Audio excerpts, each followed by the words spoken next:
What makes Freddy Krueger scary? I think the reason for it is a lot less known by people than they probably realize. Like, it's one of those things where you have to just sort of think about it. Because people would be inclined to say, oh, it's his appearance, right? He's this burned individual. And when you look at burns in a real life setting, you tend to associate it with a disfigured, and oftentimes sympathetic person, like, man, this person was burned in a fire. But when it's associated with someone whose actions are despicable, the appearance then matches the core of the individual. It fits thematically, and it's an inversion of what we would normally associate with those types of injuries. A lot of commentary could also be made towards his attire. When I think of red and green, I can't help but think of Christmas. I've always interpreted the red and green color, and I know Wes Craven made a comment about them being unsettling for the eyes when paired together, but I've always seen them as sort of, again, that same perversion of something we associate with good. Like, people think of red and green right with Christmas, and you could almost say that when Freddy kills people, it's like Christmas for him. It's like a big celebratory thing to just slay some individuals. The glove hand is also another part that is fascinating in terms of just it is a weapon that we don't normally see with slashers, who normally have a knife, or if you're Jason, the machete, something that they hold in their hand. And if you'll notice, Freddy, when he actually is like one on one with a potential victim or someone he's trying to take out, he tends to use his hands. Like, he doesn't really have other weapons besides the claw. The burns only really work if they actually look good. Like, I've always found Freddy's appearance in the first, I'd say, five Nightmare on Elm Street films to be intimidating. More so the first three. But when you get to that sixth one where he's holding the power glove, I don't know why the makeup looks the way it does. I just don't find him scary, and that's not even just having to do with his appearance, but also just the way he acts. Because Freddy makes jokes throughout the entire series, but when you get to the later installments, they can get over the top, and the appeal of him making the jokes is that he's like taking pleasure in something evil, which is murdering another person. But when it's self-indulgent and not really scary anymore, just as an example, in the first movie when he's sees Tina and he's cutting his fingers off, and then in the sixth one, right, with the power glove, and I beat my own score. It's like they're both jokes, they're both attempts at humor, but one of them fits the tone of the scene and just the terror of him as a character and his presence, and then the other one is just, I mean, what am I watching here?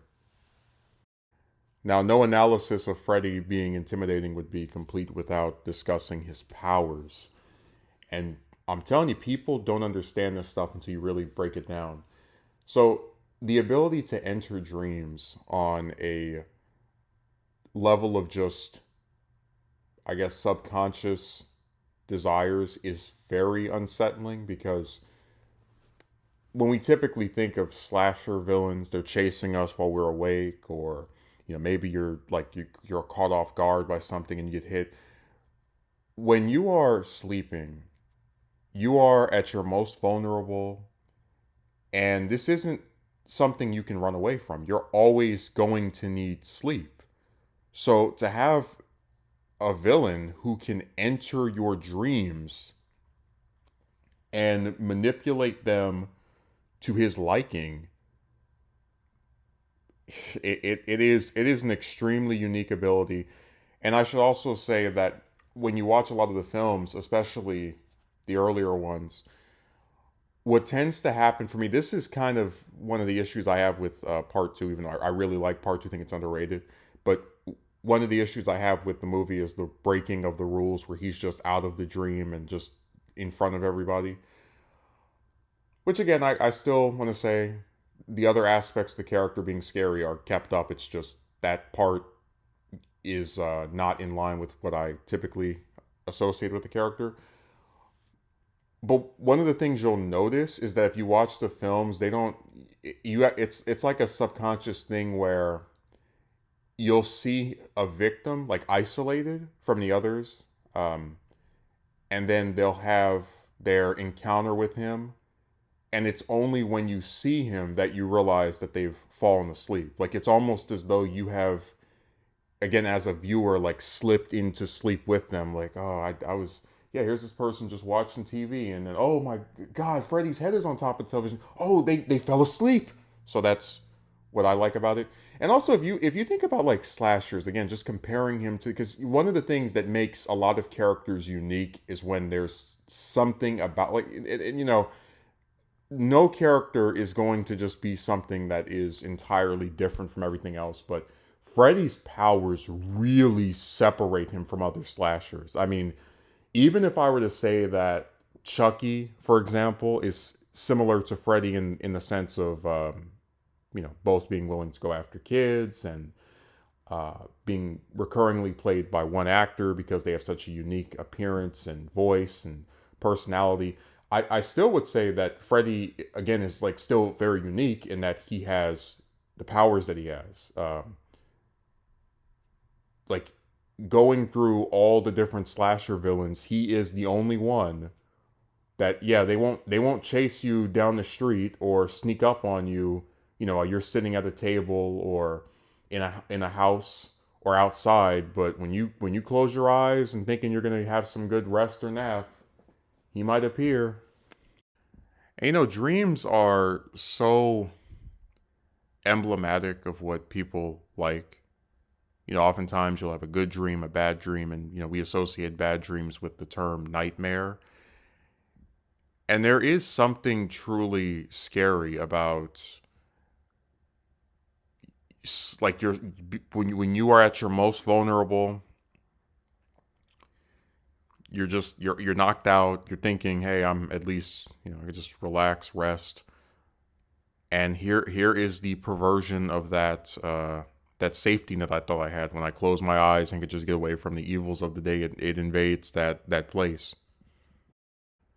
And really, the powers of dreams are so, whether Nightmare on Elm Street is a movie or a comic, because there have been comics as well. The reason that power is so effective in these visual mediums is that they play into our imaginations.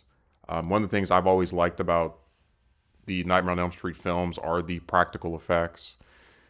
Of course, the death of Tina, where she's like flying in the air, and all that, the blood that you see just splatter everywhere. I've always enjoyed just how someone writes something down, and people in real life, whether they're creating the sets, for a movie or they're drawing it, they visualize it. They make it come to life.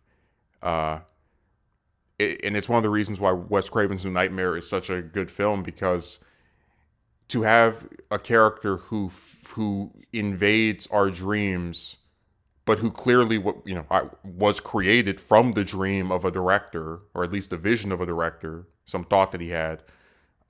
It's such a life imitating art, I should say.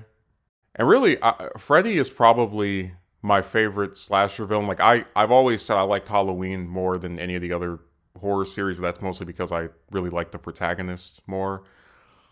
Um, and the reason Freddy has been my favorite for so long is because he's just so distinct. The appearance is unique. The powers are unique.